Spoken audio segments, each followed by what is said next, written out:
is already out, and we can see the Protoss units are in a rough spot.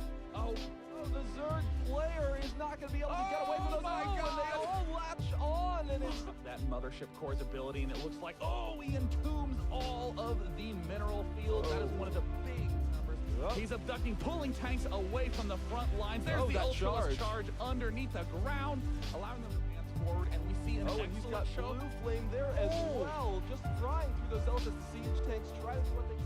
Siege mode on your tanks, and now we can actually see the Reaper. It's looking like he's trying to bait out the Queens. The Queens are getting just a little too close. And now, once again, we have the Hydras again going to finish off the Nexus as we see a range upgrade. It is firing from so far away. His saving grace as he gets into any of these engagements. He gets off a nice shot. Will he blink? Yes, he does. He manages to pick off those Vikings.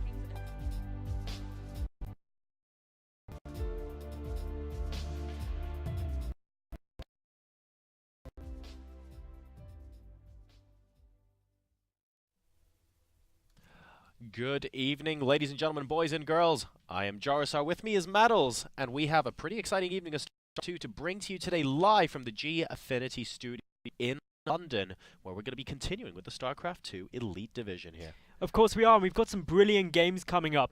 A bit off schedule, we're doing only 2 games today due to some scheduling conflicts with the first series. But that's still 2 best of 3s that are going to be absolutely spectacular.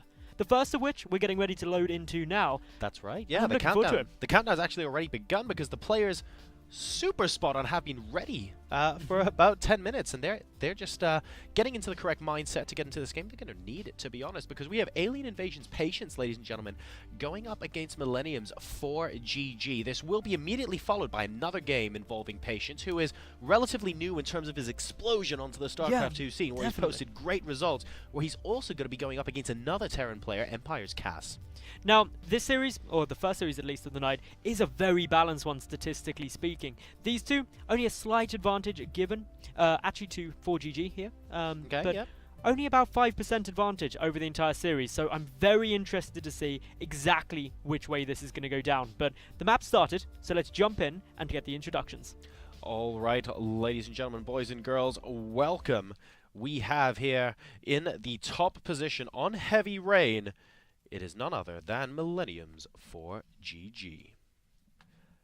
And he's going to be playing against the pink Protoss player in the bottom position, posting some tremendous results since effectively taking the European scene by storm in the last month or two. What will he have against his Terran opponent? Representing Alien Invasion, it is Patience. So PvT, a very well thought out matchup, lots of viable strategies, and probably the biggest thing to talk about is what Patience could be doing in the way of Blink Stalkers. And it's something that's been addressed quite recently, a lot to do with the map decisions for Season 2. And the most part of it is that, hey, Blink All-Ins are incredibly strong against Terran at the moment. Yeah, that's very true indeed. We have a situation where Blink All-Ins, to be honest, have almost become a little bit of a staple, I want to say, PvT. It's down to the Terran player really to scout that that's not actually happening, to go, okay, I don't need these bunkers on the high ground anymore. I'm not trying to defend against a Blink All-In here. Therefore, what is next? And the reason that's important is because it makes the Terran players a lot more reactive to the Protoss in this matchup, where I would say as recently as maybe 6 months ago, Protosses were frantically trying to decide, actually, how am I going to react to the way the Terran is going to be playing? So I think that's really the meta shift here. And you can see on this map as well, there's an awful lot of ground that needs to be covered if he wants to make sure that Blink plays aren't good. Well, it's not only the one bunker that you need to throw down potentially, some players even opting for 2 bunkers just to get that good coverage. But likewise, many Terran players have become extremely confident defending Blink plays, especially on Heavy Rain, where it is most commonly used. And as such, at the real tip-top level of play, such as that we're seeing now, it's a strategy that some Protoss players are deciding to avoid just due to how rehearsed Terrans have become at defending it. Yeah, they have to as well, because the cliff area is just so large. Of course, it can be a bit of a double-edged sword. We have a Reaper coming in from 4GG. There is basically no opportunity, really, for Patience to completely deny scouting here. There's just an awful lot of area he has to cover to prevent that from coming in, which makes tech just a little bit more difficult to hide. And this is sort of where you go, well, is Patience actually just going to put down a Twilight Council straight up and say, look, I'm fine for you to see this because I'm going to be able to execute it so well that you can't stop it. Or if he's going to go for something else. Now, in terms of these two and how they're currently performing up against their other race, actually Patience is not doing that well, but we do have a Reaper coming through now, and the follow command works on observing. I Yep. need the world to know this because I'm so happy. Great timing on the Mothership core, and the Reaper will be able to get out, but he will get back in time for a second scout. There's just no way that Patience at the moment can watch over that entire cliff area. it's just not something that he can easily do. But the Reaper predominantly now is going to be for scouting opportunities. We can see behind this, 4GG is committing to his natural base. He's getting up additional barracks now, but nothing big. No additional Reapers following on. Patience as well, he's expanding out, so we're both players going into the mid-game comfortably. This Reaper is just going to harass a little bit and really just try and spot what tech is his Protoss opponent going for. Now, he has seen, by the way, this pile in the bottom right-hand corner of the base, so 4GG knows that if any tech is going to be hidden, it's most likely going to be hidden there.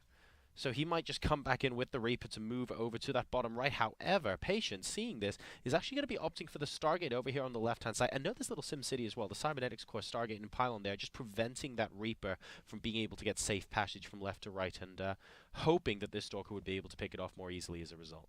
Now, I think it's a really smart move. Putting that pylon as a bit of a red herring down in the bottom right-hand of your main base as a Protoss player, because that's where a scan could potentially be baited to try and spot this tech. However, the Reaper gonna come in first, head down to that bottom right. The Stalker not in position, but now moving down through the mineral line to try and prevent the Stargate getting scouted. It now. But it's seen, Yep. and also the Oracle that's being produced. Very, very nice work there from 4GG. We'll be able to spot that the Oracle is likely going to be on the way. Engineering Bay going down instantaneously there. Sees that, hang on a second, this isn't going to be an early Twilight play here this game. I know what's going on. If I can get my mineral lines defended here, I think I should be able to keep just building a lot more workers and just trying to squeeze an economic edge out of this early game here. A small push coming across the map now, and the important thing about this is it's not to do critical damage. It can't do it without medevac support. But what it's there for is to bait a photon overcharge, reduce that Mothership Core energy. But has 4GG now risked leaving too little to defend with when he's only going to have a couple of missile turrets back at home? Let's find out indeed. A missile turret is complete over at the natural expansion. Looks like a mule might be able to get picked off, although it's near the ending of its life anyway. He's going to go into the main base instead, however, and it looks like the SCVs are being pulled one way. Almost. Yes, does successfully get that SCV there, so that factory is going to take a little bit longer to build, but aside from that, no real damage done. 2 workers so far. Patience would have wanted to get a bit more out of that. Now, while that was going on, 4GG did poke into the natural base of Patience, forced that photon overcharge, which was his aim. Didn't really lose any units in doing so, and that's important, because you can't afford to lose anything here, but by wasting that energy on the Mothership Core, a follow-up push that should be hitting around the time +1 and Stim is finished, things will be looking a lot nicer. Oh, a very nice follow-up push here from the Oracle inside the main base, killing off 3 Marines and a decent number of workers as well. Almost losing the Oracle, but not quite. If we take a look at worker skill, it's gone up to 5 and a couple of Marines to boot as well. Note that while we were talking about that, we actually have the Mothership Core remade because it was killed in that initial push that happened off-screen there. An Observer is going to be able to spot the army coming in. 4GG wants to do a lot of damage against this natural expansion. He's hoping that there isn't any photon overcharge right now, and he would be correct in that assumption. Only 80 energy at the moment on this Mothership Core. It's coming in trying to do a bit of damage, but Stim's forward, and these Stalkers are getting absolutely obliterated here. Patience is not in a good way. This is a tragic position for him to be in, because even if he had energy for photon overcharge, it could only be one of those Nexi. And as a result, this push has done a huge amount of damage. Workers killed is huge that right Marine's now. Like, where were my friends?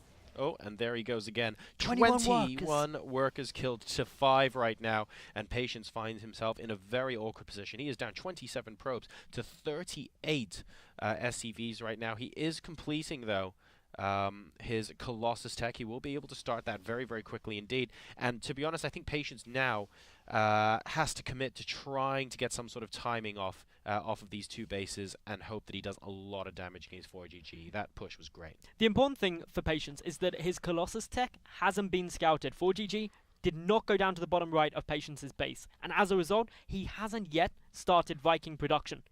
That gives Patience a small window to try and get back into this game, but 4GG doesn't want to allow it. Already moving back across the map with another push. Yeah, he wants to be absolutely relentless in his aggression here. These observers will be able to give him a little bit of time to react, but we're talking something like 10-20 seconds here. He'll have Photon Overcharge available. But to be perfectly blunt, not much else right now. The first Colossus is out, but Extended Thermal Lance... Is Extended Thermal Lance complete, Metals? Did it start? No, it isn't, and it hasn't been started either. And that's critical because Marauders now equal the range of the Colossi. And while there aren't any here, there is a drop now headed towards the main base. Patience knows it's coming because of the great observer placement, but can he stop it? Oh, good force fields, and the Colossus actually taking a fair bit of damage. 4GG is deciding to get out. He hasn't lost too much. He managed to get both medevacs, still more or less on full health as well. And will be able to heal up his units and go in for a bit of a round 2. We see reinforcements streaming out across the map for 4GG. Behind this, he's getting 3 additional barracks inside his main base, not letting his macro slab up, and he has seen the Colossi, so double Viking production coming from the Terran player as well. On the flip side, though, Extended Thermal Lance has now been started, but it's going to feel like so long before he can do anything productive with that from Patience, and Blink is about to complete as well. A push into the natural. That Colossus is only supported by a couple of gateway units. The Marauders able to equal its range because of the lack of Extended Thermal Lance. Down it goes, and this now means that 4GG doesn't have too much of a threat in terms of Colossi. Only one in the main base is still there, but that is looking to be on very sketchy ground. It is indeed, because another drop is coming in, and behind this, the macro from Patience has actually been great. Notice he's back up to 45 probes versus 48 SCVs, so he caught up after that initial slaughter very well indeed, and now he's going to try and get a lot of high-tech units here to try and help defend and possibly counter-push against 4GG, because don't forget, while 4GG's been doing a lot of damage, he is throwing away a lot of Marines in doing this. He's got Marauders coming out as well, while Patience is investing his energy into getting Blink, into getting those Colossi too. So there might still be a timing here for our Protoss player. The great thing for 4GG, though, and you touched on it earlier, Jorisar, is that he hasn't been slipping on his macro at all throughout this. His third base, now secured, already mining, and this is before a third has even been begun by Patience. A massive economic lead for our Terran player. And Caster Curse, Nexus goes down now. No, okay, the probe's just gonna run away. There's not enough minerals. There was, he got up to 400. I was waiting, but oh, it looks like it's gonna be down there instead. Okay, fair enough. So deciding to go for that location instead. And ooh, is it actually just gonna be for forward pylons? Does he want to commit to just trying to push with what he's got right now? And my concern is the number of gateway units. I'm not sure there's enough to support these Colossi, especially when there are Vikings now on the field. Are the Stalkers going to be able to do enough? Well, no, there's 4 of them. It's going to take too long, I think. Great force fields, though, it has to be said, but there's just way too much stuff here. There are 4 medevacs healing this army. If the Vikings can stay true to their word and just sort of snipe a Colossus every so often, I actually think that you're right. Patience needs a bit more buffer, I think. The good thing for Patience is his positioning. And there it is. Predominantly Zealots. I think he's recognized that now. If he engages in this tight choke by the Rock Tower, the Colossi will deal so much damage and the force fields can be incredibly effective. But 4GG is trying to avoid that situation. He's going for a 4 medevac drop into the main base as Patience moves out. His Mothership Core does have enough energy for a mass recall, and I think he's going to have to use it. Yeah, I think you're absolutely right here. Ooh, he might be able to ambush a decent chunk of this army out in the middle of the map, though. Force field not quite being effective here. He's pushing him back, and he's pushing him back because 4GG has no problem running away, knowing that he's going to catch the army out of position. Here is the 4 medevac drop into the main base. A ridiculous amount of damage being done. Is he going to target down the Nexus so that a recall isn't possible? And wow, it looks like Patience is just going to go for it. He's not using that recall, Mattles. What do you think about that? It's a bold move. He probably feels that he cannot engage that army directly, and so he's just going for the pressure instead. Whether he can do it or not, it's going to be a big ask, because it's a 3-base Terran up against a 2-base Protoss. Patience has more to kill. Warps, and here we go. The Colossi actually doing a ridiculous amount of work here. Patience at the moment doing fantastically in terms of getting that damage done, but unfortunately the supplies at the moment 124 to 96 in favor of 4GG. Can our Terran player hold on here? He's bringing all his SCVs because he knows that basically, if he holds this off, he wins the game. Well, he's going to, because if he kills off the probes, which also, he will be able to do. Emil. I think there's a disconnect there. Yeah. So even if the probes all go down and all the SCVs die as well for 4GG, as long as he stops that army, he has 3 mules. We also notice from this screen that Patience has replaced his A key with his 3 key. That is quite interesting. Can I type to him? No, it isn't his side. Oh, there we go. Yeah, it does go out to him. Cool. Because I know Elephant's a referee, but we're not. But I think on this screen... Oh, okay. All right. Patience, of course, very excited, heat of the moment. That's why he's typing in completely capital letters right now. He's so excited, he's actually caused somebody else, completely unrelated to him, to leave the game. So that's pretty big right there. He is going back to natural. I want to see the mass recall to the natural. But I don't think he'll have time to do it. Yeah, I was about to say. I don't think he can do enough damage just because of the third CC here. I think 4GG is playing this perfectly. He just sits back in his main, tries to grab up a few more units. He's taken out both of his opponent's Nexi. And he's floating away with his Orbit Command, which will go down through burning, but still, he's just got to hold this off now. Patience even pulling the probes. This is a full-on base race. Well, to be honest, I just don't think 4GG can hold this off. Like, inside his main base anyway. I don't think these Vikings are going to be enough. I think the Stalker should be able to blink. He took down a Colossus. Wow. Okay. I'm actually quite impressed with that. I wasn't expecting. But there's that not to enough. be a There's thing. not enough anti-air. 4GG is doing precisely the right thing. The thing dear. everyone hates on ladder against Terran is when they lift and just fly to the corners of the map. But there's no response by Patience to this. Well, he's got a Nexus. He's got a Nexus at the former natural of 4GG. 4GG though, he's got the ability to mule. Patience is completely out of minerals by building that, and is heavily supply blocked. So he can't actually do anything. All 4GG has to do is snipe out that Nexus that's being built after he's cleaned out everything else, and he'll be in... Can he do that, though? Here's the thing. Okay, so 32 army supply versus 40 at the moment, but there are 2 Colossi here for Patience. Bear in mind, there are 13 probes for Patience and 0 SCVs for 4GG. Do not write off our Protoss But look at the top right. 4GG going to land down that Orbit Command and call down the Mule Hammer. Well, you say call down the Mule Hammer. He's got 1 Mule and 0 SC. It's still going to take him a long while, and I think that Patience are going to be able to start mining. I basically think, unless these players want to start a full-on engagement right the heck now, and I get the impression they do. Oh no, the drop, the Medivacs! This could be He needs it! to cancel. He needs to cancel.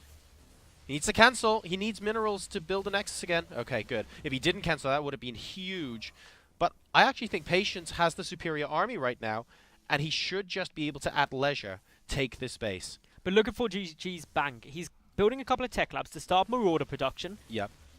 And for the moment, Patience doesn't know where his opponent is. Don't forget, there's a second orbital command as well, floating down the left-hand side of the map. Gonna go and take a base at opposite sides. This is gonna force Patience to try and be in 2 places at once. This is what concerns me, though. While 4GG is now mining 200 minerals a minute. Okay, there's the Mule Hammer, so that's gonna help a little bit. Bear in a mind little bit of poking and prodding here, Jorisar. Oh. Okay. Well, 4GG was correct not to take that engagement. He can't. He baited out force fields, though. I'm going to go back there. Whoops. Whoa. Dear, oh dear.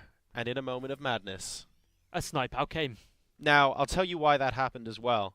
And also, why we missed it. There were no fewer than 3 pylons up this side of the map that 4GG was able to successfully snipe.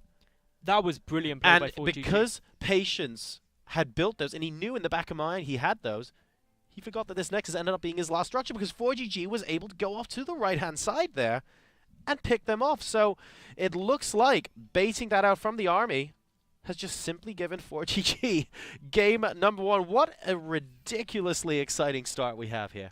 That was amazing. As a base race play-out goes, both players made very smart decisions repeatedly, but 4GG at the end there, just on another level. Brilliant, and arguably that's why he is top of the Gfinity Elite Division at the moment. That's right. He's 1 game away from winning this series and definitely cementing his position as staying top of those standings at the end of this week's play. Now, I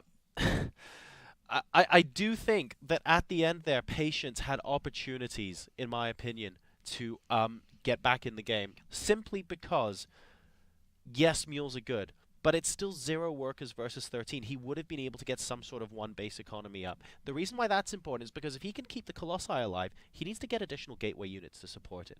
Once he does that, he can start poking and prodding. I agree with that one. He had the first Nexus coming up at the natural base of 4GG. Yeah. I think once he lost that one, or rather had to cancel it, and then it would have been so hard to try and come back from that point, because 4GG not only had the 1 base in the top right, muling, but he'd already floated down the second one to the bottom left. And I think that's really where 4GG, if the game had gone longer, could have been getting himself in a better spot. I actually think you make a really good point there. 4GG, what he didn't have on his what he didn't have on his side was time. Yep. And he needed that time to be able to get his SCV count back up, because mules are great, but they're not the be-all and end-all.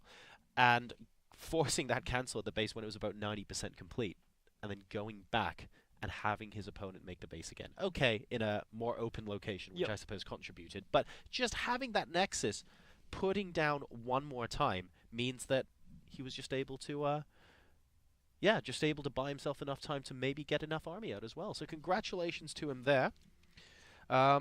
Really excited to see what's going to be happening in game number 2 here. It looks like we're asking for a I'm going to let the admin make the call on that. I suspect he's going to end up restreaming it here, unfortunately, but we'll find out. The map is Frost, ladies and gentlemen, and we are in game number 2, spawning in the bottom left-hand position as the red Terran player. He is up 1 game after that base trade in game number 1. We have Millenniums for GG.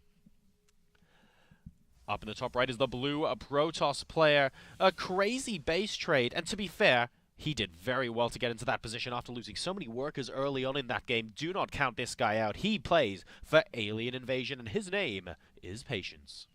Now, I did a little update to the stats there, giving 4GG the 1-0 advantage. All right. And he has about just over a 70% chance to take this series now, but I really wouldn't count Patience out yet. As you said, he did an amazing job coming back in map number 1. But more importantly, his current form up against Terran is far better than 4GG's up against Protoss at the moment. So I'm really feeling Patience is probably going to try everything in the book to bring it back in this second map. I just simply wouldn't count him out. I mean, if you guys at home take a look objectively at what happened in that previous series, Patience was in a position where I'm pretty sure everyone on their couches at home went, well, hang on a second, that attack killed 20 workers. This looks like it's going to be, eventually, with the next attack, it's going to be a rubber stamp steamroll here. Our Terran player's done tremendously well, and the follow-up is going to do great damage. You know what? Patience turned that into a full-on base race where he still had chances to win the game. And I think that needs to serve as a warning sign for 4GG, because he is good enough to take this series, don't get me wrong, but Patience is saying, you know what, mate, so am I. Either one of these players are definitely at a caliber where they can take a game off the other. I think the important thing to note is, and I say this a lot in a best-of-3 series, is the psychological aspect of winning that first game. 4GG is a veteran player, all the way back from Brood War. He's an incredibly talented pro gamer. Patience doesn't have, in my opinion, that same depth of experience to draw upon in this situation. Sure. 4GG psychologically is already in a good spot, being a game up, and is only going to feel better and more comfortable because he can draw on that experience to know when to go for the more aggressive plays now. And that experience, really in the first map, showed us a lot in the decision-making he went for in the base trade. That's true. Patience, though, on the other hand, don't forget that we've been in situations in the near past, to be honest, when Patience was, we were all saying, well, hang on a second, Patience doesn't appear to have that much experience in sort of the big stage StarCraft 2 kind of tournaments, and he's just gone ahead and said, well, you know what, mate, I'm going to make sure that makes absolutely no difference to how I'm playing, and he's just been able to post good result after good result. You're right, though, he is 1 game down, and even if he is taking the pressure, well, being a game down does change your mindset no matter who you are here. So let's see what he's going to be able to do to bounce back in this game. The Mothership Core will spot the Reaper early on. No work is going down for our Protoss player. He's just going to be scouting around. Great SimCity again with the Pylon, with the Assimilator there, just forcing the Reaper to have fewer options on where to go. He does keep it alive, though, for GG, and he will be able to duck back in to spot what the attack will be later on. The Stargate hidden a long way back, though, so may not instantly get seen. And I find it quite interesting the Patience has gone for this Stargate again. But if you remember back in map number 1, he actually did a fairly good job with the Oracle. Yeah, that's true, actually. The Oracle came back in for a second pass and not just killed 5 workers, but crucially got a lot of the initial Marines that came out from 4GG as well. So potentially, I guess, delaying the attack that, okay, ultimately was successful and killed a lot of workers. But if you're against an opponent that does enjoy playing quite aggressively like 4GG does, and you are able to delay his attacks, of course you're going to buy yourself time to do as much damage as possible. 4GG looks to be going for almost exactly the same setup again. Stim has started. It will not complete, by the way, by the time these units get across the map here. It simply will take too long. This is just another push to try and waste Mothership Core energy and potentially snipe it off, as he managed to do in the first map. The Reaper, though, hasn't seen the Stargate yet. Gonna try and suicide in, doesn't successfully see it. And this now means the Oracle is gonna catch 4GG off guard, who does not yet even have an engineering bay in order to start that missile turret That's a production. big difference. You know what the other big difference is as well, Maddles? This first attack here has to go all the way across the map on Frost. Take a look at the energy on this Mothership core right now. It has 150 energy. He will cast Photon Overcharge to try and thwart this first attack. He will have another Photon Overcharge by the time the follow-up attack gets there. I think that's important to note as well. And here comes the Oracle, skirting around the main base. It has been seen now by 4GG. Of course, nowhere near enough time to get the turrets up, unfortunately. Able to pick off an SCV so far, and Patience actually been quite conservative with this so far. Quite interesting to see Patience pull away from that, because he could have engaged those Marines head on. There was only 5 of them, so he could have actually taken that fight. It takes 6 Marines in order to beat an Oracle. But in it comes now to that natural base, gets a couple of kills already, will be forced to retreat, but a second one coming in. Meanwhile, natural base, big push. That's right, and here we go. We see no Photon Overcharge Mothership here. cores across the map. Oh my, what is that needed to be back home? What is going on here? Patience moving across the map with the Mothership core. I'm not certain this is going to be the right decision for him here. He is slowly trying to sort of get more units inside his main base to help defend. The Mothership core here isn't... well, to be blunt, isn't that useful unless he wants to recall everything back into the main base. He only wants to do that, though, if he can commit to a lot of damage. Great Widow Mine hit the Mothership core, very close to dying as well. Time Warp goes down, double Oracles come down, another Time Warp, and Patience is absolutely going to town on this. Another great Widow Mine hit from 4GG. Is this going to be enough? I don't think it will. The Stalkers have now died back at home. If we look at the harvested count, it's incredibly low. It's only 21 to 26. Not as bad as the first map, but 4GG, he's still got those mules. And that makes a big difference early game. Yeah, and he's going to be able to land the orbital command back down at the natural expansion as well. Those Widow Mines were absolute heroes. And by the way, they're actually moving away in that medevac right now for a drop, which is a little bit risky because some of this army is still here, as he just discovered a couple of Stalkers are going to get chased down by Stim Marines. And it looks like the Mothership core very, very dangerous right now and will get picked off as well. Suiciding this small army to pick off as many Stalkers as possible. A couple of Zealots are going to be able to help clean this up, and Patience is going to continue with this aggression. 4GG unable to get his natural expansion down. So was the Mothership core moving out across the map to put down those crucial Time Warps, Maddles? That's starting to look like an okay decision. That's looking good. Both of these two are basically being held on at the moment by life support. No detection, 2 Widow Mines, great reaction times. But a couple of probes go down, and mining at the natural is going to be very difficult now for Patience. The Oracle is out on the map. There's a second one being produced as well, so that will grant detection.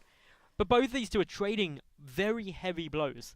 And it's very tough to say who's actually got the advantage now. This is a boxing match right now. 28 probes to 27 SCVs. Bear in mind, though, that the orbital command is only just about starting to land. Those Widow Mines of 4GG, great insight there to try and really force his opponent into a difficult situation by using those. He knew that the one thing Patience didn't have was detection, and now Patience trying to run away, sacrificing a couple of these Zealots and a Stalker. I don't think he'll be able to hold an his Oracle presence. in the main base, though, Oh, getting some good damage down, and the Marines, because they're so few, can just be engaged head on there, and now quite a few SCVs are going to fall. All right, a couple more Marines coming in to try and pick this off, successfully managing to stop it, though, and wow, using the medevac to pick up Marines to try and get over there and kill off the Oracle, and with 4 hit points, the Oracle is able to survive. 35 probes now to 26 SCVs, and I have to say, the fact that Patience was able to keep up the pressure after that initial attack has meant that, for me at least, I think he's doing quite a good job. I feel like he's in the better position right now of the two. Touching on the number of workers, Patience is up 36 to 28, as you said, but also workers killed. 4GG has killed 8 more probes than he's lost SCVs. So the fact that Patience is still ahead in the worker count is incredibly impressive. Yeah, and bear in mind, I actually think a lot of that might also be down to... Oh, no. Double Oracle continuing to come. It looks like one of them is going to go down. But number of workers killed increasing to 15 now for our blue Protoss player. Bear in mind, I think a lot of them was because this orbital command at the natural expansion simply wasn't able to produce workers for quite a long time because it basically spent most of its life in the air. 2 more Widow Mines outside Patience's natural. Get a couple of kills there. But 4GG actually moving across the map now, and he has very little here, but he does have the 2 medevacs, and there isn't enough energy for a Photon Overcharge. Although it's getting close, only 10 more required. Yeah, he should be able to hold on long enough to get the Photon Overcharge, unless he chooses to go straight into the main base. All right, he needs a couple of seconds now. Where's the rest of the army? They're getting warped in. The pylon gets picked off. The warp-in is declared invalid, and the Mothership core gets picked up before Photon Overcharge comes out. That was a disastrous start to the engagement here for Patience. And the Widow Mines at the back, they got a couple more probe kills. Always nice.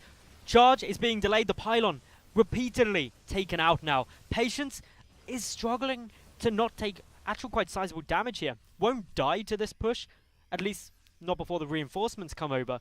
But losing this time on the +1 armor and also charge. Twilight Council's going is to a get picked problem. off. I can feel it. And there we go. Charge. Well, it was getting researched. Not anymore, buddy. And the pylon comes back online, but it is no good. So, unfortunately, Twilight Council going to have to get remade there. +1 armor coming in for our Protoss player. Terran, basically, both sides at the moment are just absolutely slugging it out. No upgrades have completed for either side just yet, with +1 attack for our Terran player only just beginning for 4GG. So where does Patience go from here? The big thing he needs to look at is getting some tech up, because he's currently sitting on gateway units up against Stim Marine Marauder.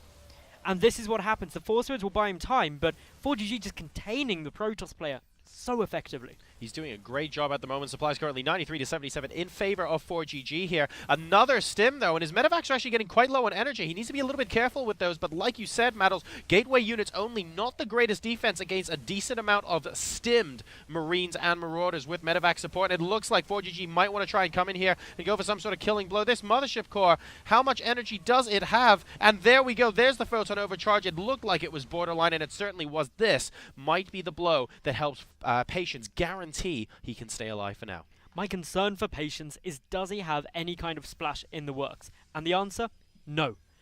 Twilight Council only just rebuilt. No Templar archives, no robotics facility, let alone a robotics bay. And as such, he's defending against Marines, Marauders, and Medevacs with only gateway units. And mine drops as well now coming in the main. And these mine drops have proven to be, oh goodness, incredibly difficult, and Patience succumbs under the relentless pressure of 4GG. I'm really impressed with the way he handled that game, especially after the initial stages of it looked like Patience was able to hold off against that aggression. Very well played there by 4GG, who takes the 2-0 victory here in the first series here at the Gfinity Starcraft 2 Elite Division. And that actually puts 4GG solidly at the top of the bracket, because he's just had an incredible run. Well, he was far. top after 2. He was top after 2.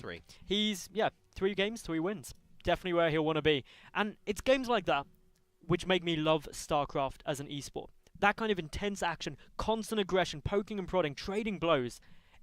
There wasn't a dull moment throughout that series. No, that's quite true, actually. That was a boxing match that went a decent number of rounds before a knockout was actually declared in both games, to be honest. We saw ridiculous amounts of unit trading in game number 1. I mean, if you just take a look at the timings of the upgrades of these players, if you want the stats to prove it to you compared to when you would normally expect to see upgrades in a standard TVP, that already proves just how aggressive and how much these players really wanted to land that killing blow earlier on in the game, and that's provided us with a great couple of games here tonight. Patience, he isn't done though yet for the night. He's got to take on another Terran player in Empire Cass. Yeah. That should be coming up fairly soon, I believe. Well, Patience is obviously ready. I suspect he may want a brief rest after that first series, though, against 4GG, just to compose himself and get his mindset back. But Vetoes will be coming pretty soon. But we're going to go to a quick commercial break. Yeah, when I we think return. so. Guys, you're watching the Gfinity StarCraft 2 Elite Division with myself, Jorisar, and with Maddles here. Coming up next, we have Alien Invasion's Patience going up against Empire's Cass in another best of 3 here to determine what the situation is going to look like on the points table. Will Patience be able to get a foot in the door and record his first points of the tournament so far? We'll find out after this commercial break. Don't go anywhere.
is already out, and we can see the Protoss units are in a rough spot.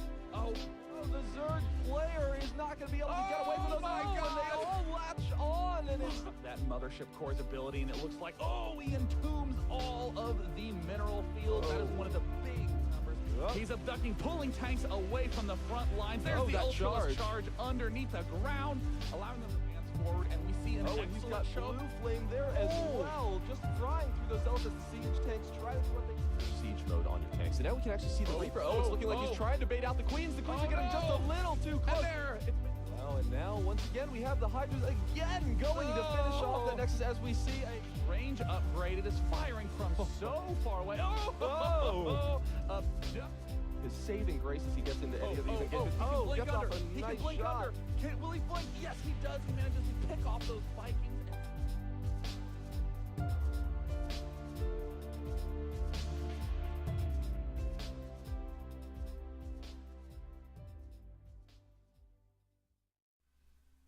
Welcome back, ladies and gentlemen, to the Gfinity Starcraft 2 Elite Division. I'm Jarosar, with me is Maddles, and we're going to be moving shortly into our second matchup of the night, where Patience is once again going to be taking on a Terran player in the form of Empire's Cass. Now, game number 1, or series number 1, it was pretty close for Patience. Neither game was a massive landslide win for 4GG. Yeah. So Patience definitely has the skills to take out a Terran player. And I'm personally very excited to see how Cass, someone more commonly known for building infinite numbers of command centers, will face off up against someone who's being very aggressive against Terran. I just realized I was wearing my headphones like a headband. Were you? I was. It looked good. Maybe you're getting ready for... getting ready to do makeup? Slick it back. I just need the ponytail now, and then it'd be great. Interesting fact, since you're in London, did you know recently some research was said that if you have a ponytail on a bike, cars leave you about 30% more gap? I also read that if you... And I don't advocate this, by the way, that if you don't wear a helmet, on average, cars leave you 30 centimeters. Okay, but as long as they don't leave you 0 centimeters. Yes. Obviously, the helmet is So probably going to be more So what you want to advantageous. do is have the ponytail and not have a helmet. I don't know if that would work, because they might... Then they'd leave you like just a car's I don't know, if they had, like... If you saw a ponytail Yeah. on Jarosar, but with no helmet to hide the rest of his hair, you might actually be a bit concerned and actually want to run into it. I'm sorry, mate. I don't think they've done enough research into that. I think they need more data before this becomes conclusive. I'm not sure. Either way, Starcraft. Starcraft. Patience has played a very aggressive brand of PvT so far, and to be perfectly honest, I think Cass will probably have been watching those games and he say, "Well, hang on a second. I'm happy to just sort of sit back here and go, well, I'm just going to macro." And see if you're as comfortable on 3+ bases than you were trying to trade so many blows early game. And I feel like that's Cass's MO. I'm not saying he won't do it, but I feel like if I was Cass, that's what my game plan would be. Well, we are in the lobby, the game is ready, and both players are prepared.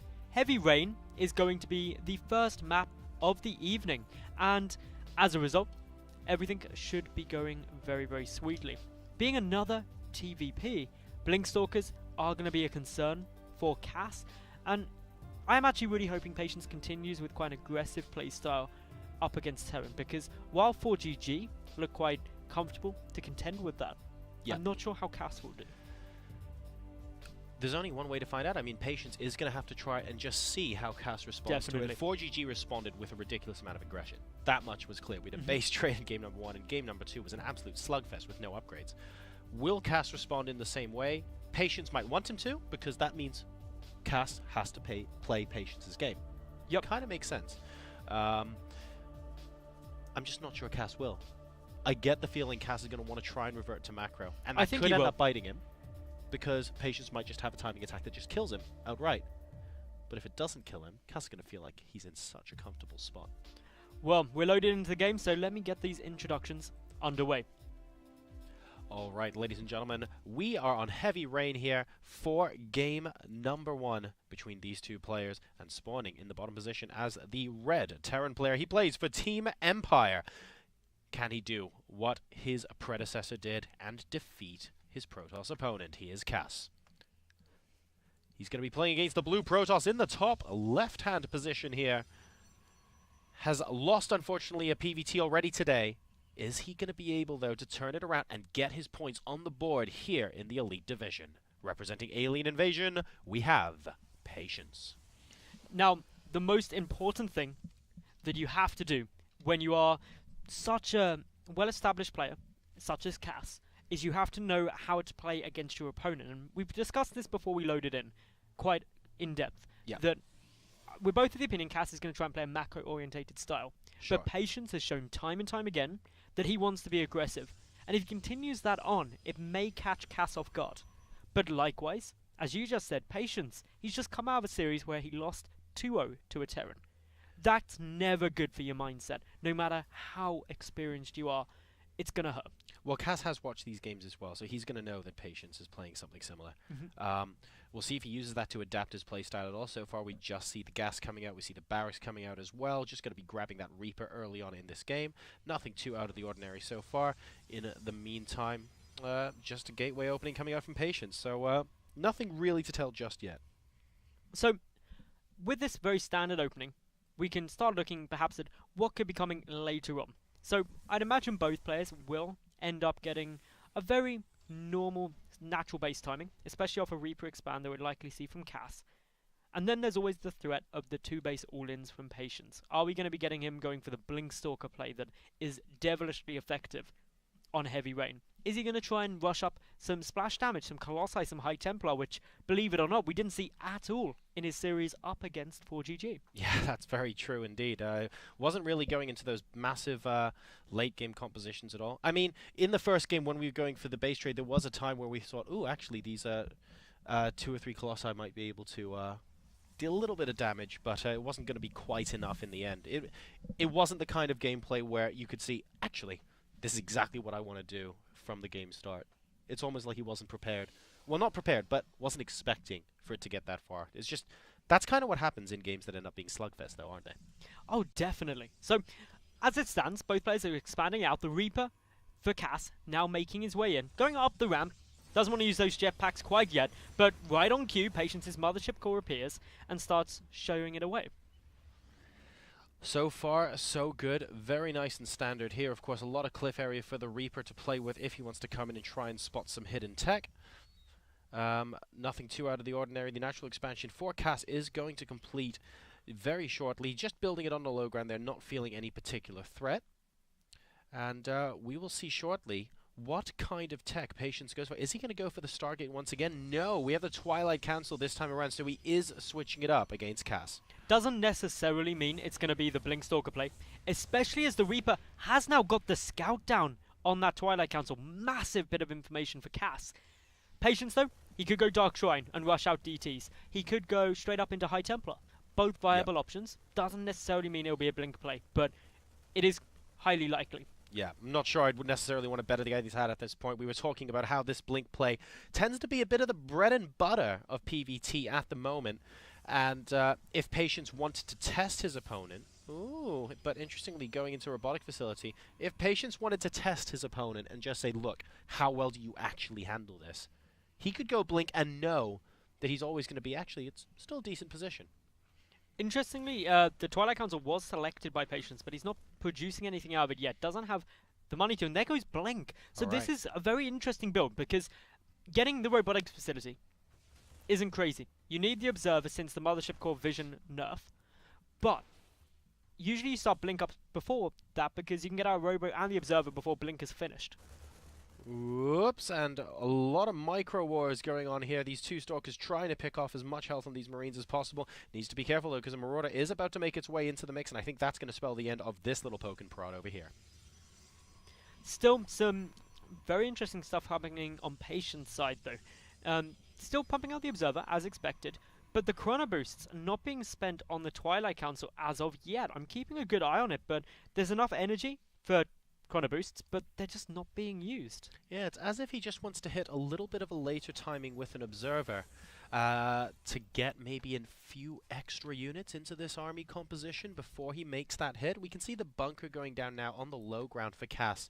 He hasn't yet moved to do anything on the high ground. Let's take a look and see if he has spotted the Twilight Council. Yeah, he spotted that very early. Okay, Chrono Boosts are now coming down. or at least a couple are, but chrono boosting out probes. This isn't going to be an all-in. The chrono boost on the Nexus gives that away. Now the robotics play coming through too. Yep. This isn't a crazy aggressive play now, out of patience. He just wants Blink. I think so. I mean, this is going to end up being useful in similar ways that we saw, for example, 4GG versus Patience game number 1, where perhaps the initial attack isn't designed to do a ridiculous amount of damage, but just knowing you have the option to go behind and get some subsequent damage done with these style of plays later on might be the difference between you having a fairly even trade and a fairly even trade with an extra 10 or 20 workers attached to it. +1 coming down now for Cass as well. He's got Stim about to finish. That's obviously a big moment for him getting that down. It's where you can suddenly start trading very nicely up against nothing but gateway units. And a couple of Stalkers actually running straight past the Marine there. Gets taken down. And that's all looking nice. It is indeed. Unfortunately, we are still getting a little bit of lag, and we don't actually know where it's coming from. Well, I guess we'll find out if it ends up pausing. It looks like it is now. So we're just going to double check. Unfortunately, it is the same gentleman as it was last time. So it looks like it's going to be Emil, sadly. Who's actually quite promptly left the game. So fair enough. Unfortunately, a little bit of lag. Unfortunate for them as well, because I'm sure they were really enjoying casting this particular game. Hopefully they'll still be able to restream it, as we see another command center coming down now from Cass. And of course, this is signature Cass play, all the CCs, but a couple of Stalkers actually coming up will get a fair amount of damage done. Only 2 workers killed, but 1 critically building that CC gets taken out.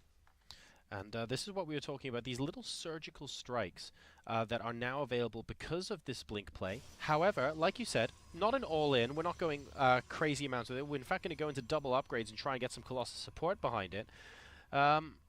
But just enough so that he can maybe pick off a couple of workers in the meantime. This Observer is just so well placed, knows that Cass is expecting another Blink up there, and he's not going to be able to go in to do more damage. There's 4 Observers on the map. This also buys him time as well, because he's chrono boosting that +1/+1. He's got extended thermal lance on the way.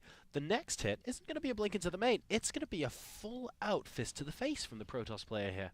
And I think it's going to be a very powerful hit as well, because for the moment, Cass is limited in his knowledge of what's happening. He hasn't scouted the robotics facility, let alone the robotics bay. No inclination that perhaps there's Colossi coming at the moment.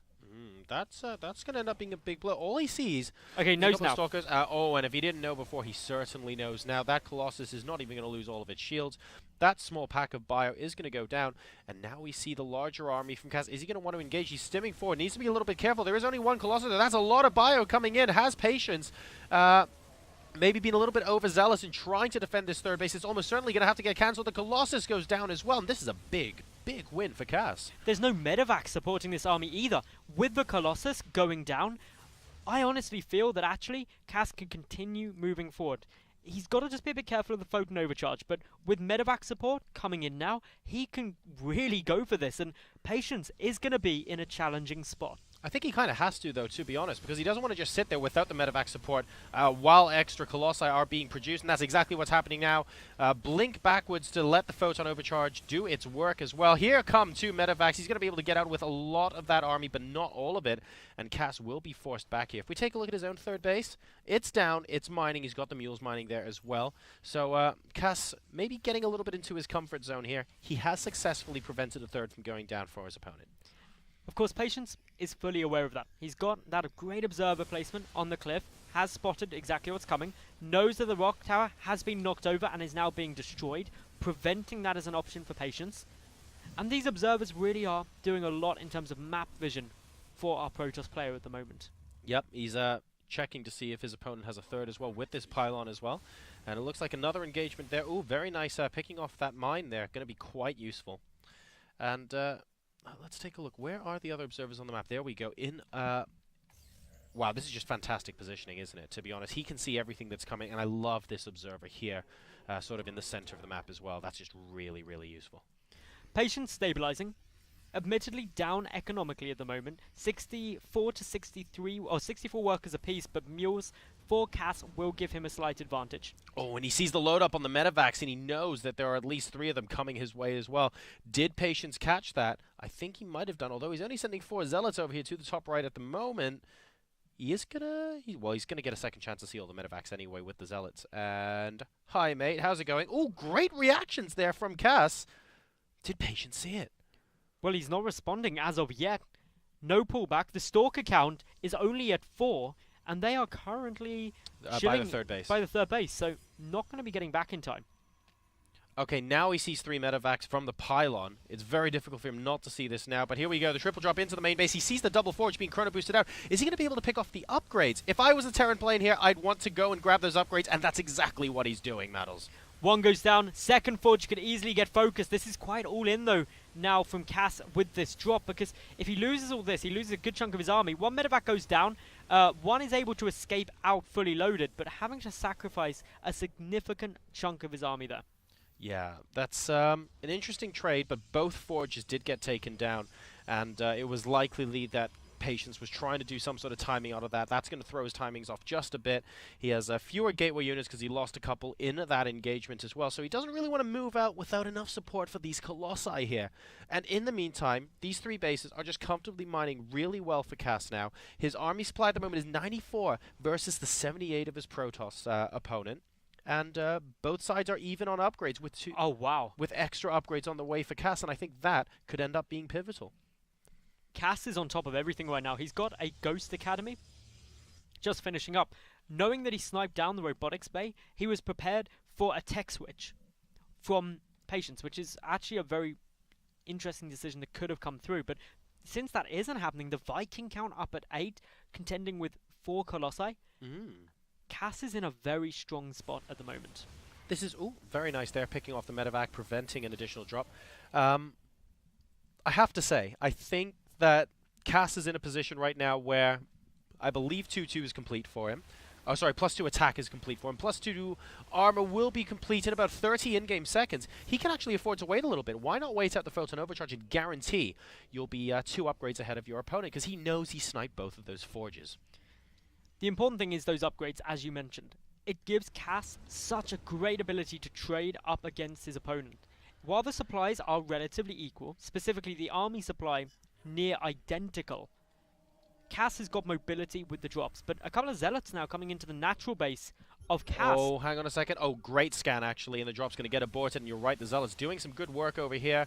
Unfortunately, they will go down. It looks like the Marauder's managing to stay alive, and this triple drop are stranded kind of between 2 observers right now. Patience doing a good job of keeping an eye on that. So, 3rd, 4th CC. Actually, no, 5th CC now coming down from Cass. He really does love his command centers. Gives him a solid economy. Meanwhile, Patience still sitting on those 3 bases, preparing to take a 4th, though, over to the left as he pulls a probe down there and begins pylon construction.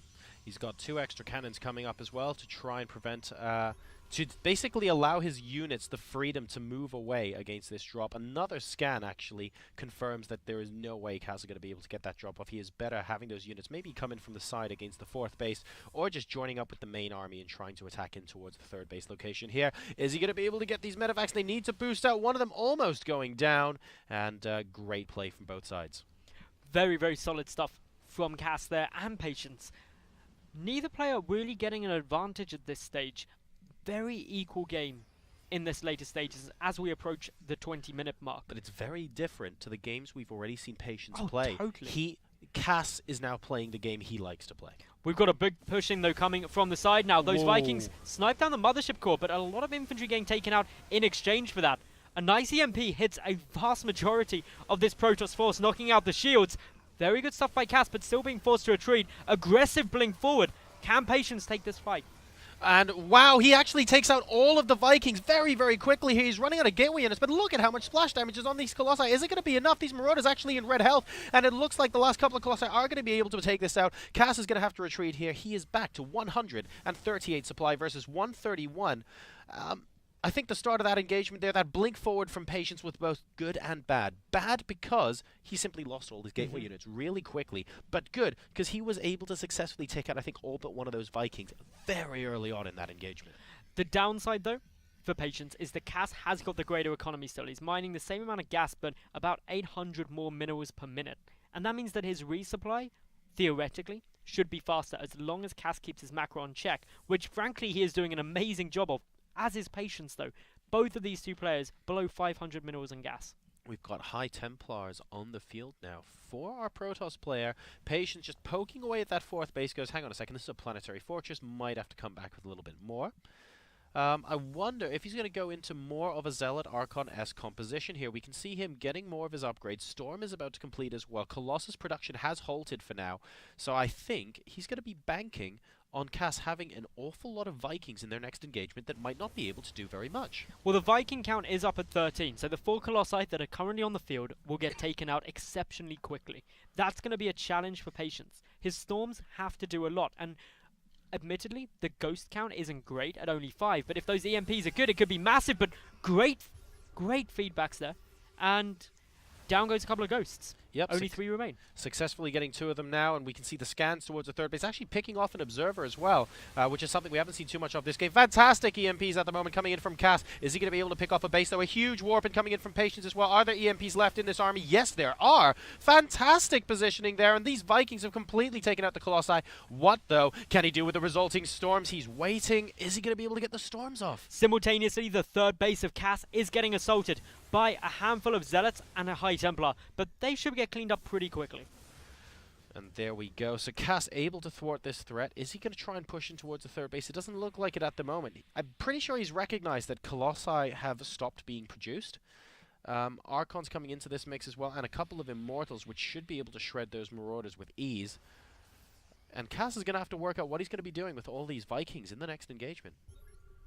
The Vikings are pretty much useless when there isn't anything in the skies, but that doesn't mean that they can't be utilized in other ways. A really cool tactic some Terran players employ is moving some of these Vikings to actually go and land in the main to attack the mineral line. A lot of preemptive storms coming out of here from Patience, but note that they're not actually doing that much damage at the moment to this army. Just trying to bait the energy out so that he can actually come in, possibly with some ghosts, and have no storms left as well. A lot of Archons, though, coming in now, and the Vikings coming in to try and provide a little bit of air cover to see if they can soak up some damage. And here we go, massive engagement here. The Immortals doing a lot of work in the back, but they're not all against armored units. Is it going to be enough? Medevac still with this army, and it looks like Cass is getting an advantage. Cass is getting a huge advantage.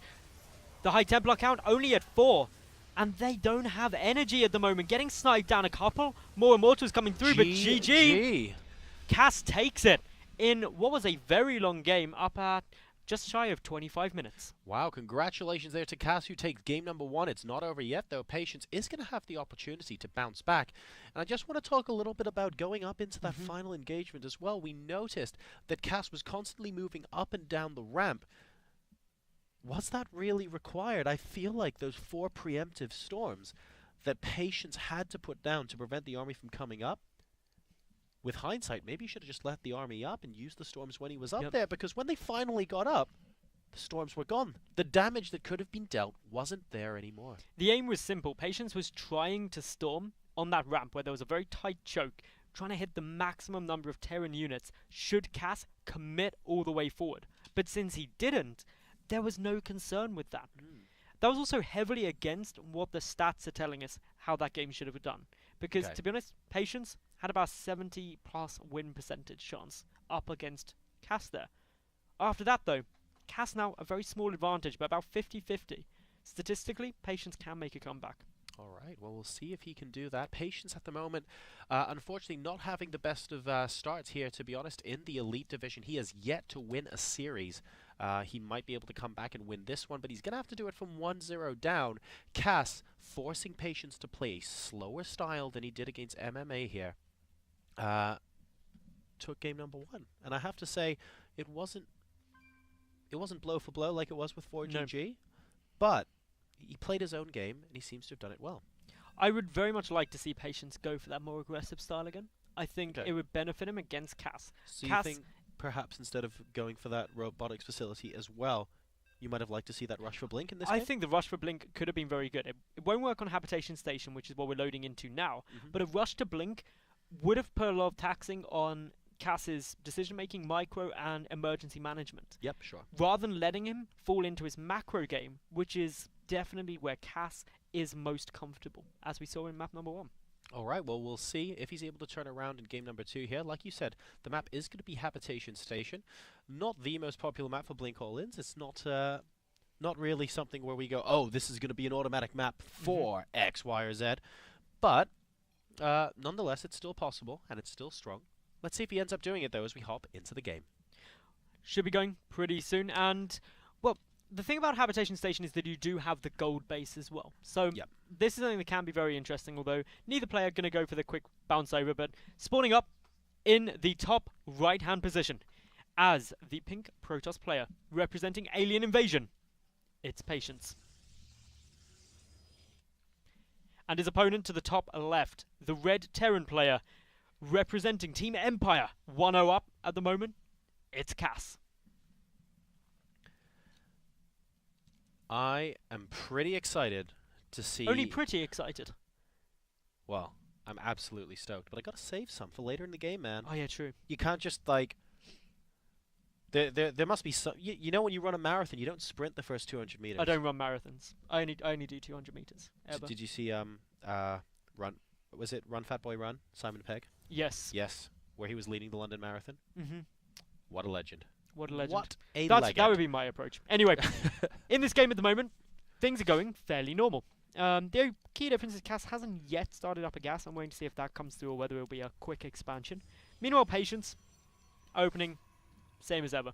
Yeah, things look like they're just going to be quite similar. But bear in mind, when Patience went for his ultra-aggressive style against 4GG, it wasn't sort of in the absolute ultra-early stages of the game. We're sort of looking at attacks that might be, give or take, around and after the 10-minute mark here. So we'll see what happens. The supply depot actually getting lifted here to try and make the probe go slightly longer around. And this SCV is going to be able to go down to 15 hit points, but that's really about it. He's going to try and put down a supply depot. Will successfully do that. And this probe, all of a sudden, is more or less confined to death. So a second SCV is going to come here, and, well, a Marine, I hear, is going to help that. No Reaper opening this time from Cass, even though he's gotten the gas. This should be a quick reactor now. Probably going into a factory relatively fast.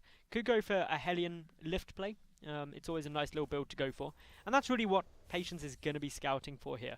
Back at home, Patience should be about to start up his natural base once he hits that 400 minerals. But this is going to be a relatively passive opening yet again. And there's the quick reactor, like you mentioned, Maddles. Cass just going to be getting into his own game plan here. In the meantime, very quick Nexus coming in from Patience in the meantime. After that gateway, so we'll wait and see what kind of tech he chooses shortly. This is a map where we have seen a lot of Protoss' favor going for the Stargate just because of the easy location where you can go main base to main base up here in the north of the map. Is this something that Patience might want to try this time around? Well, he has shown in the games against 4GG that he does have a certain skill with oracles, so it's something that is entirely possible.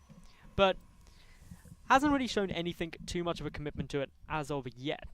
Meanwhile, over at Cass's base, not going for the factory as I expected, but is instead playing a very normal macro-orientated game. Yep, he's just going to be going up to the second barracks now. He hasn't built the third one at the same time. He has got the reactor, of course, on that first one now, so he will be able to pump Marines out of there 2 at a time. Natural expansion about to complete for our Terran player as well. And we're still patiently waiting for what Patience might have up his sleeve here on this map. There's the robotics facility, so it's not going to be a Stargate, and it's not going to be the Twilight. He's going for the robotics facility first. Faster Colossi are certainly a possibility. That's something that can work very well. Many players have done builds like that. Whether or not it keeps going through, though, and if that's his long-term goal, we'll wait to see. But with the Forge as well, there's some very interesting timings you can get now as Patience, especially with either the +1 attack or the +1 armor. A Stalker, nearly getting his head chewed off there, but decent reactions from Patience means that Cass will have to wait to fight it another day. And you're right, I mean, getting that robotics facility up, getting those forges up, means he will be able to get that tech up earlier, maybe go to faster Colossi, possibly execute a 1-1 timing, should he choose to do so, or even just a +2 attack. We'll keep an eye out for what is going to be possible there. The Mothership Core has returned back to the main base after its brief visit over to the other side of the map. Has nothing really major to report on right now, and the first observer is about to pop out for our Protoss. Now, it's worth noting that the observers in game number 1 did a magnificent job of giving Patience so much awareness of everything coming through. Yes, they did. 4 observers out on map, and that gave him ample time to defend against various pushes and drops and that such thing. So I wouldn't be surprised to see Patience utilize a heavy observer focus yet again. Briefly supply blocked on 46 was Cass, but I don't think it's anything to necessarily write home about. I think he rectified that issue pretty quickly indeed. Stim is nearly complete for him though, and he's now just started +1 at that engineering bay. We'll keep an eye out on that forge, because he is going to be going for that armor, which a lot of the time could suggest that sort of Zealot Charge Archon composition here, just making those Zealots a little bit more beefy, and that's also supported by the presence of this Twilight Council, and, well, we'll just wait and see what the robotics is going to end up getting used for here, as the robotics bay now goes down as well. So you're right, it's going to be for Colossi. Now, these quick Colossi can have a lot of very nice builds coming through utilizing them. It can be a nice little timing off of 2 bases, but equally, it can be to support a 3rd base, which is what we saw come out of Patience in map number 1. Yep. I think it's possible that it's there to support the 3rd base as well. Bear in mind, he got the Twilight Council, and he started the upgrades before putting the robotics bay down. If he wanted to go ultra-fast Colossi, he could have used the gas to put that robotics bay down earlier and consciously selected not to do that. So I think that might be worth noting for later on. This isn't the fastest Colossus timing that he could possibly go for, but he's got a good reason for it. And he's actually going to be going for Blink. So he's got that +1 armor and Blink coming down, and then Colossus. What do you think of this? Is this sending mixed signals to Cass? The Blink coming down is fine. It's getting a 3rd base. You require Blink if you're going for Colossi in order to snipe off Vikings. It's pretty much essential. Yep. But Cass, he's moving across the map. He's taking his own 3rd, faster than Patience is taking his. Cass is such a macro-orientated player. The Patience is really playing into his hands as far as I'm concerned. What do we think about the +1 armor instead of the +1 attack here? I thought that was particularly interesting. Are these force fields actually going to be able to split this army in 2? He's got 1 force field down, and no, the second one isn't there, and this army is coming into the natural expansion The here. Nexus can fall. It will fall, almost certainly now.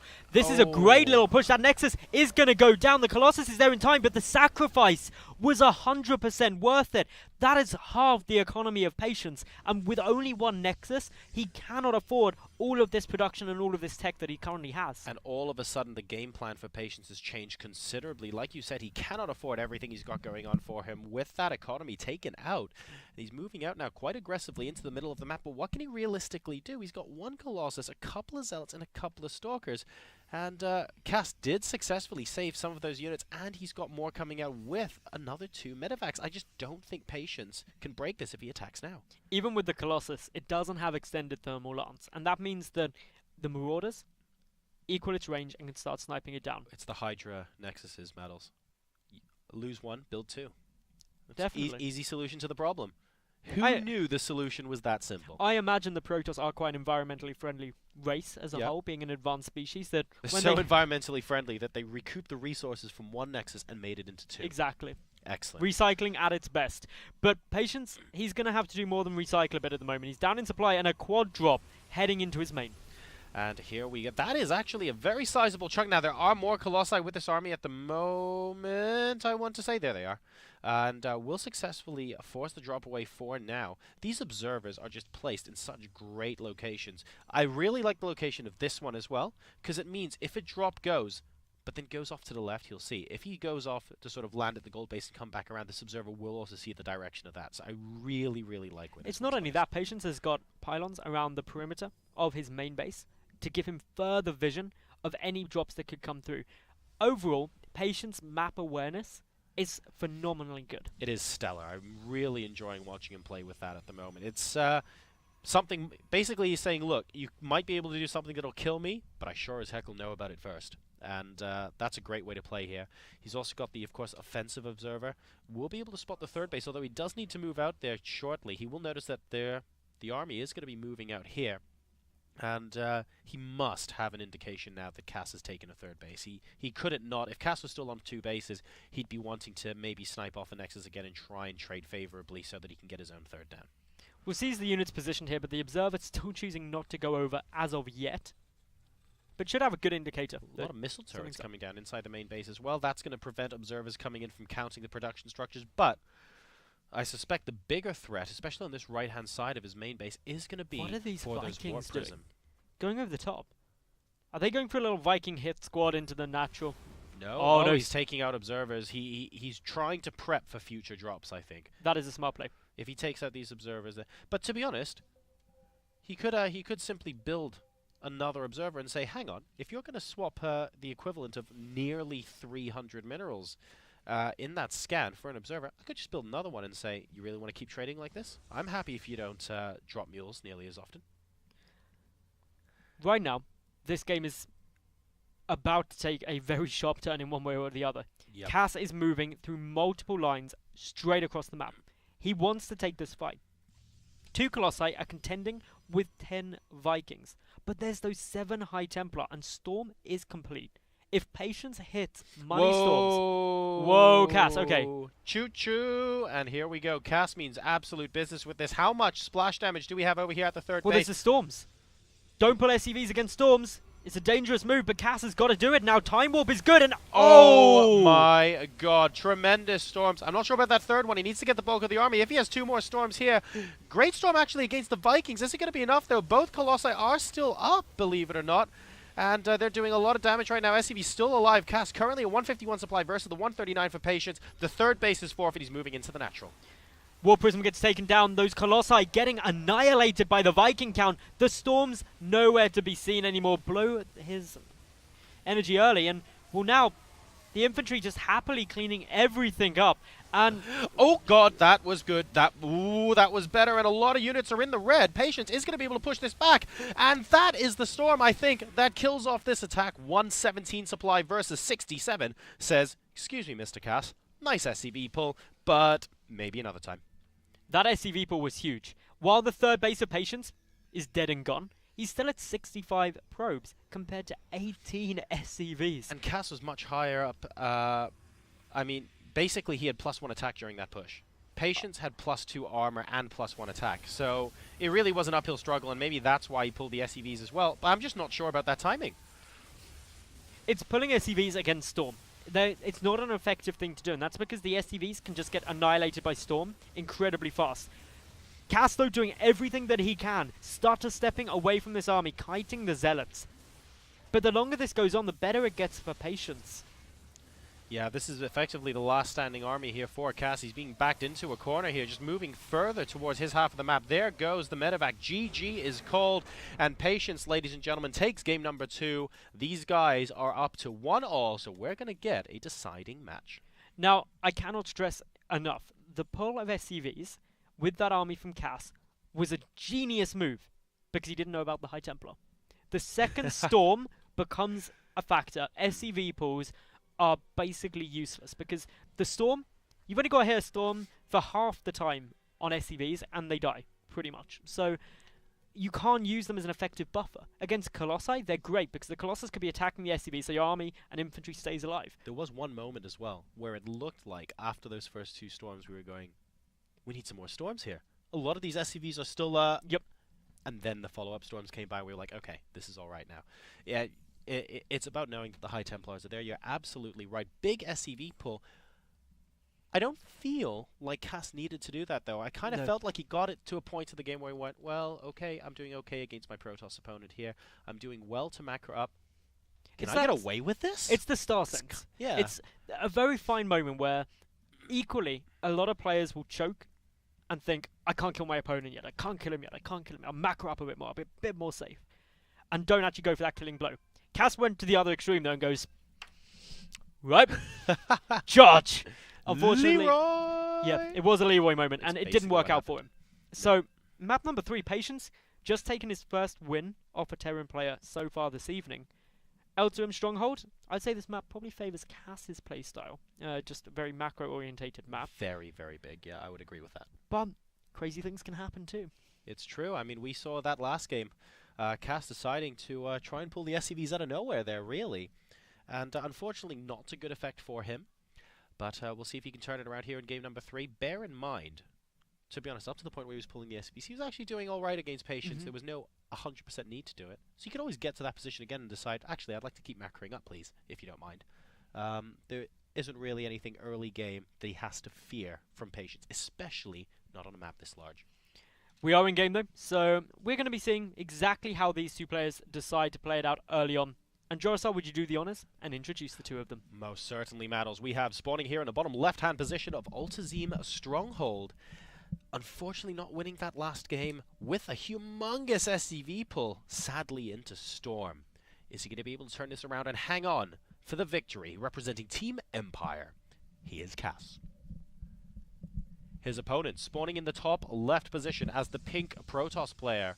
He represents Alien Invasion, did a tremendous hold in game number 1 after losing out in that macro game. Game number 2, pardon me. Is he going to be able to pull something out of the bag in game 3 on a map which arguably favors his opponent's playstyle? His name is Patience. Patience has to win this pretty much because currently he's sitting at the bottom of the Gfinity Elite Division League.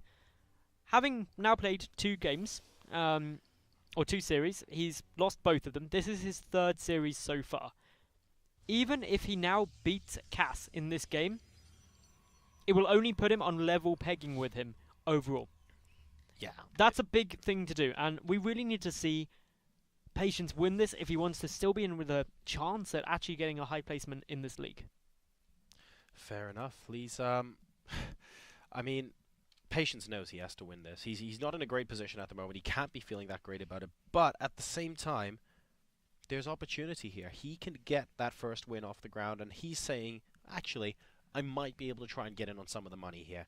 And he is sniffing his way into a possible 2-1 victory over Cass here, but he's got a lot of work left to do. The probe is going to scout the wrong way first. It's actually going to be the last position he scouts too. So Cass is going to have plenty of time to consolidate this command center. CC first build on Outer Rim is absolutely fine up against Protoss players. Against Zerg, it's a crazy, crazy move because, believe it or not, even on a map this size, you can still go for early pulls as a Zerg player. Yeah. But Protoss, they don't really have a response to a CC first because they can't proxy 2-gate. That's just not viable on this map. There's not really any super quick pushes they can do, which won't be defendable. Sure, yeah. From a CC first anyway. Absolutely. There's no downside to it. However, Patience doesn't choose to risk a Nexus first, and I think that's actually a wise choice, because early Terran pushes are very strong unless the Mothership core is out, and so getting that Cybernetics core is essential early on to start banking up the energy, ready for the Photon Overcharge. It's a similar situation to what you were saying, really, Maddles, about Terran versus Zerg, to be perfectly honest. Zerg can still do those early pushes on a map this big. As a Protoss player, you also need to make sure that your opponent isn't just trying to take you the heck out in the first couple of minutes here as well. So Patience here just playing a very sound game, just going to continue doing the same thing as he did before, while in the meantime Cass trying to go for a more macro-oriented build. And like you said, this map, he's going to be pretty pleased about that. So, in terms of a mid-game, what we've seen from these two so far this series is a relatively good structure, in that Cass goes to try and take this out. Oh my goodness, there's going to be a proxy Stargate. I think there's going to be a proxy Stargate, man. I think this is exactly what's going to happen. The probe is getting in position, and there is the Stargate. Looks like he knows his opponent's over here, and it looks like the Oracle will as well. So let's see if Patience is going to be able to do this. Finally bringing it out against Cass when he tried to make it work against 4GG. Now, I did mention early on that there's nothing that a Protoss player can do to punish this early CC. And I'm going to tell you why I'm correct in this. Okay. Because even a proxy Stargate, probably one of the most aggressive things a Protoss player can do on this map. Agreed. Look at the number of Marines. There's already 5 on the field. 6 and 7 are about to come out, and then even more coming through. There's a bunker at the front. You only need 6 Marines to beat an Oracle. There's going to be plenty to defend this, since it hasn't even started to be produced yet. That's exactly right. He's doing, I mean, the tech lab's going to come down as well, so he's going to be able to start those upgrades on the Marines, but his production from that early economy is just going to be so large that I think you're right, this Oracle shouldn't be doing too much damage. Patience, though, let's not forget, he is being very aggressive here, and as with all things that are being aggressive, even if you're in a good position, it does have the potential to catch you out. So let's see how Cass responds to this Oracle play. He's already got a missile turret up, though, in the natural expansion, and I think he's going to feel like he's just pretty solidly covered. I'm trying to take a look at Cass's vision. Has he seen anything that would really give this away? But in comes the Oracle now. He has now. Oops. And there we go. Important that the SCVs hug up to the missile turret, though, because an Oracle's range does mean that from the side, a single missile turret... Oh, no! Boom. Nice green firework at the minimum, but probably not how Patience wanted to use it. Fireworks Patience is sad patience. That's all I'm going to say there. And unfortunately, this proxy Stargate completely and utterly shut down. Cass has got to be feeling so good about himself now because his opponent has spent minerals, has spent a lot of gas investing in this Stargate and Oracle down here on the bottom of the field. He's actually going to be making another one as well. But so far, Cass's response has been, frankly, textbook perfect. It's not all doom and gloom, though, for Patience, because he's got a third Nexus coming down. It's exceptionally early, ridiculously greedy, but he's able to achieve this because of the proxy oracles. They are threatening harassment, which means Cass has to stay at home to defend. He can't go and try and pick off a greedy third. I think I've seen this before. Okay, and so have the players. And he's going to be moving that Oracle way out of there. Patience knows he cannot possibly take that on right now. Good job rallying the Oracle to around the base to see if he could actually get another look at... Oh, no. Ow. That hurt. Well, I guess he's a fan of fireworks. That's about all I can say, unfortunately. Blink is going to get started for Patience right now. This has been an unsuccessful experiment for him, shall we say, with the Oracles. Cass has done a phenomenal job, and Patience, of course, still trying to hammer the nail in of doing some economic damage. But so far, no work is killed. And no work is killed for 2 Oracles. That is such a massive investment. A probe also goes down there. That was going to try and put down another pylon, most likely. Second one's going to go down as well. Nope, he turns. Good shout, good shout. It's that telekinetic bond between all Protoss players. Exactly. They know this stuff. You're saying like another Protoss player is watching the stream going, no! I'll tell you what else is going to go no. This Nexus, if we don't see a good defense coming in from Patience very soon, it looks like Cass wants to get aggressive. He's pulling up a couple more units, not going back all the way to his side of the map just yet. Are these Stalkers going to risk poking and prodding? I don't think they should because of Stim, and indeed we see him pulling back. Good defensive spot. The Mothership Core should be nearby. Just actually chilling down to the left. Interesting positioning of that. This Mothership Core is in position to spot drop play. That's predominantly its role. But Patience third has now been seen by 4GG, and the fact that it's known about, by Cass rather, the fact that this is known about means that it's a big target. Cass is going to be completely aware that he is behind economically. And, well, Cass at the moment, he's going to be loading up. No, that's why the Mothership Core was there, for that drop, and it's moved. And it has moved. It's got full energy. It is actually going home, big blink, though. though. A lot of units get taken out. And that's actually really good for Patience, killing a lot of units, but this double drop is now coming back. And, oh, goodness, fighting with probes cannot be a good thing. Where is the Mothership Core? It's close, but no cigar. Photon Overcharge comes down, but I think a little bit too little too late here, as the Nexus is almost certainly going to perish. Once the medevacs are there, the infantry can take that head on. A lot of probes getting killed too. However, Patience is counter-pushing simultaneously. Does Cass have enough back at home to defend this? There's a good number of Stalkers with Blink. SCV's being fortified, Mules coming into the group too, and those force fields are just right on the mark. Yeah, that's actually really good for Patience right now, and that is what might be winning him this particular fight here. Great Blink Micro as well. Is it going to be enough, though? Picking up from Cass, and it looks like Patience is going to be able to force the third CC to lift. It won't quite be enough to kill it off, I want to say, if those SCVs start repairing it a little bit, and he is going to back away. And don't forget, his natural expansion is no longer existing, so he really does want to get a lot of damage done here. Losing a natural compared to just forcing a lift at the third is a better trade for Cass, and he's going to know that. He's got a decent number of units here as well. I think he could start looking to move down. Oh, big blink forward! I spy with my little eye a medevac, and oops, I forgot about all that other stuff that was on the high ground, as Patience, unfortunately, not quite able to make that blink play work there. Supplies currently 110 to 106, very close between these players right now, where Patience is slightly ahead on the work account, 52 to 46. Quick little pick up from those medevacs, and a drop is a genius play right now by Cass. Oh, but that makes this a great play as well. He must be counting the number of medevacs going, actually, I think I can go up the ramp here. Time warp being used, no forward blink yet, but the force fields are coming through regardless. The Mothership Core is going to go down. It's so low, but does manage to survive. Massive hold there. But this drop is now preparing to head in towards the third base of Patience, where there is no cannons and no units. And if this third base goes down as well, Patience basically has to win with this push, because he'll be down to one base worth. These Zealots aren't going to be able to do too much. They're just stalling for a little bit of time. He's actually moving back home. So interesting there. He is opting to come back instead of doing more damage. I'm not sure if this is going to be the right decision, because I think at the end of all of this, Patience just Well, I mean, he lost a couple more workers as well. He's down to 43 versus 46. He's down a little bit on supply, and this drop did a decent amount of damage still.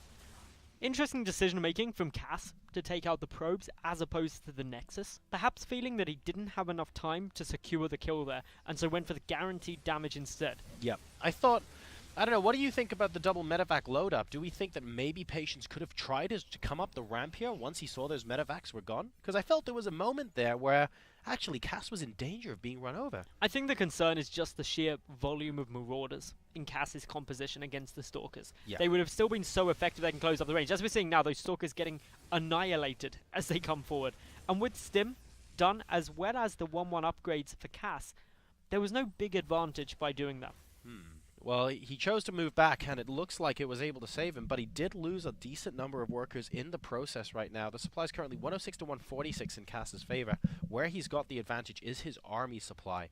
He's up to 98, 100 army supply amazing. versus 50. This is such a good decision by Cass. He needs to go now. There's no way from the tech that he saw that Patience can possibly have any splash damage.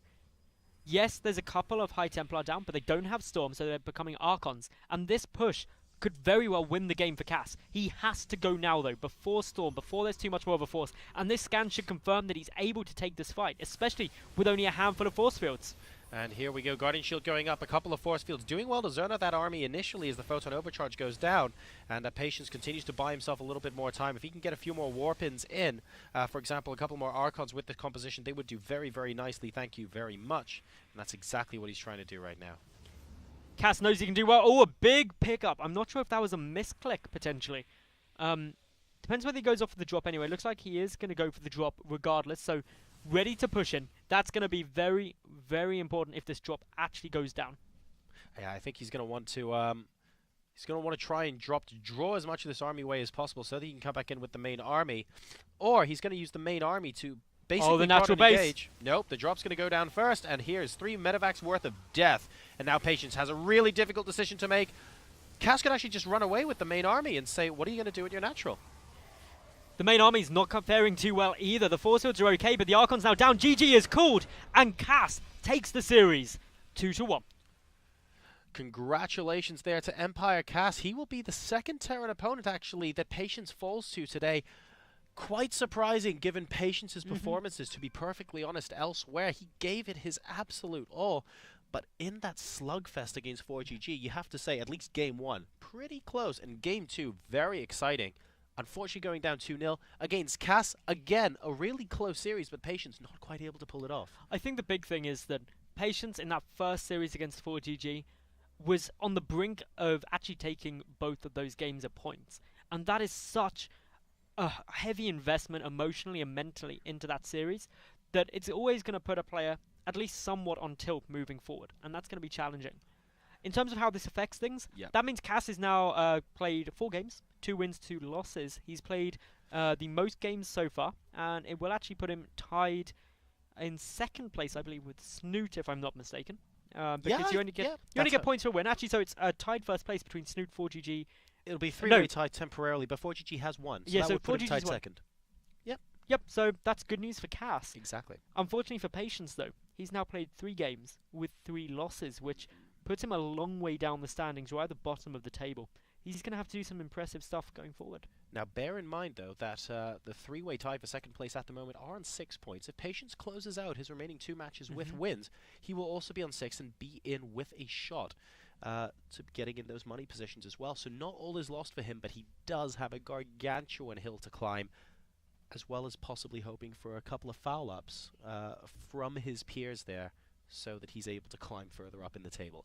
Very difficult position for a very, very good player, but that's what the Elite Division's all about. And it's been incredible games this evening as well. Specifically, that first series for me was, I said it straight afterwards, one of the best series of Starcraft I've seen in quite a while. Incredibly blow-for-blow action. Incredibly exciting. And, of course, we continue next week, don't we, Josar? That's exactly right. I'm going to be around next week as well. We are starting, of course, on Fridays at 7 p.m. UK time. Bear in mind, this weekend the clocks spring forward as well, so compared to last week, it's going to be a little bit different if perhaps you're joining us from Australia or the States or Asia. So keep that in mind. Double check the UK local time, but it's going to be 7 p.m. on Friday we go live. Any final words to add before we sign off? Thank you very much, everyone, for tuning in. It's been a pleasure casting as always. All right, guys. I'm Jarasar. This gentleman here is Maddles. If you've enjoyed this broadcast, make sure you go ahead and check us out on Twitter at Jarasar and at Maddles91. You can also go, in fact, definitely do go and follow Gfinity on Twitter, simply at Gfinity. A lot more Starcraft action going to be coming your way from next week onwards, and soon we'll be announcing qualifiers for the G3 event that Gfinity came on with this past week. So lots of exciting times here in London for Starcraft, and we look forward to seeing you next week. Good night.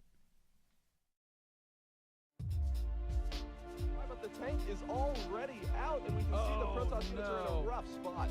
Oh, the Zerg player is not going to be able to get away from those. My God. They all latch on, and it's That Mothership Core's ability, and it looks like, he entombs all of the mineral field. That is one of the big numbers. He's abducting, pulling tanks away from the front lines. There's the that Ultralisk charge underneath the ground, allowing them to advance forward, and we see an and he's got excellent show. blue flame there as well, just flying through those Zealous siege tanks, try to do what they can. Siege mode on your tanks, and now we can actually see the Reaper. It's looking like he's trying to bait out the Queens. The Queens are getting just a little too close. And now, once again, we have the Hydras again going to finish off that Nexus as we see a Range upgrade. It is firing from so far away. his saving grace as he gets into any of these engagements. He can blink Gets under. off a He nice can blink shot. under. Will he blink? Yes, he does. He manages to pick off those Vikings.